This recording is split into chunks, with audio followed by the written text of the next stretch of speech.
بسم اللہ الرحمن الرحیم۔ السلام علیکم ورحمۃ اللہ وبرکاتہ۔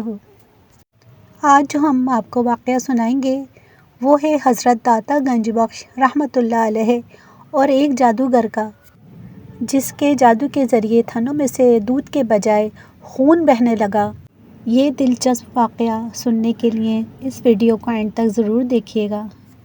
حضرت داتا گنج بخش علی ہجویری رحمۃ اللہ علیہ کی شخصیت کسی تعارف کی محتاج نہیں ہے۔ آپ کی بہت ساری کرامات بہت مشہور ہیں۔ آپ رحمۃ اللہ علیہ کا شمار اکابر اولیاء ہندوستان میں ہوتا ہے۔ آپ رحمۃ اللہ علیہ سے لاکھوں لوگوں کو ہدایت نصیب ہوئی اور انہوں نے اسلام قبول کیا۔ آپ کا اسم گرامی علی ہے۔ آپ کا خاندان اجمیر میں رہتا تھا، جو غزنی سے بہت ہی قریب ہونے کی وجہ سے اس کا ایک محلہ ہی سمجھا جاتا تھا۔ غزنی افغانستان کا ایک مشہور شہر ہے۔ آپ کی پیدائش وہیں ہوئی۔ آپ حسنی سید ہیں۔ آپ رحمۃ اللہ علیہ کو بچپن ہی سے حصول علم کا بے حد شوق تھا۔ ابتدائی تعلیم و تربیت آپ کے نامور علمی مذہبی گھرانے میں ہوئی۔ آپ رحمۃ اللہ علیہ نے اپنے وقت کے جید علماء کی خدمت بابرکت میں رہ کر فیض حاصل کیا۔ حصول علم کے لیے بغداد شریف، فارس، کوہستان، طبرستان وغیرہ کا آپ نے سفر اختیار کیا۔ وہاں کے مشہور علماء اکرام سے فیض عام ہوئے، جس کے بعد آپ کو تفسیر حدیث و فقہ پر بڑا عبور حاصل ہو گیا۔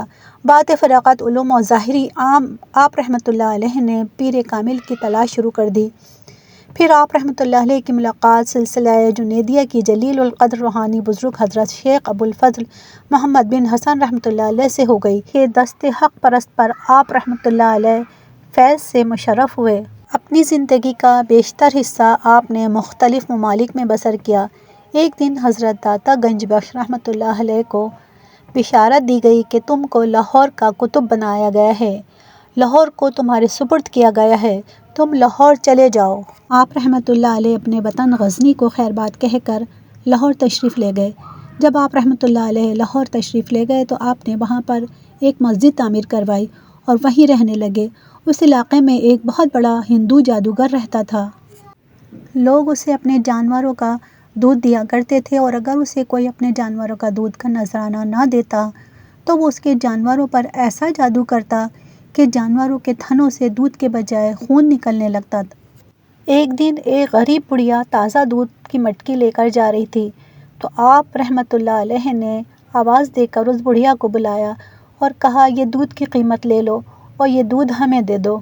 اس نے کہا، یہاں سے چند قدموں کے فاصلے پر رائے راجو جوگی جادوگر رہتا ہے، اور یہ دودھ اسی کو پہنچایا جاتا ہے، اور اگر نہ پہنچایا جائے تو وہ جانوروں کے تھنوں سے بجائے دودھ کے خون آنا شروع ہو جاتا ہے۔ آپ رحمۃ اللہ علیہ نے تبسم فرما کر کہا، یہ دودھ ہمیں دے جاؤ تو تمہاری گائے کے دودھ میں اللہ تعالیٰ بہت اضافہ کرے گا۔ اس پر اس نے وہ دودھ آپ کی خدمت میں پیش کر دیا۔ آپ نے اس میں سے بقدر ضرورت نوش فرمایا۔ بڑھیا نے گھر جا کر جب شام کے بعد دودھ دھونا شروع کیا تو گھر کے تمام برتن بھر گئے اور دودھ کسی طرح تھنوں سے ختم ہی نہیں ہوتا تھا۔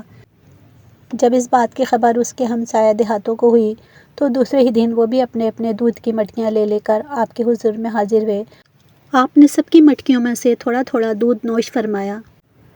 اس طرح ان سب کے مویشیوں کے دودھ میں افزائش ہوتی ہی چلی گئی اور تمام کے تمام جانور خوب دودھ دینے لگے۔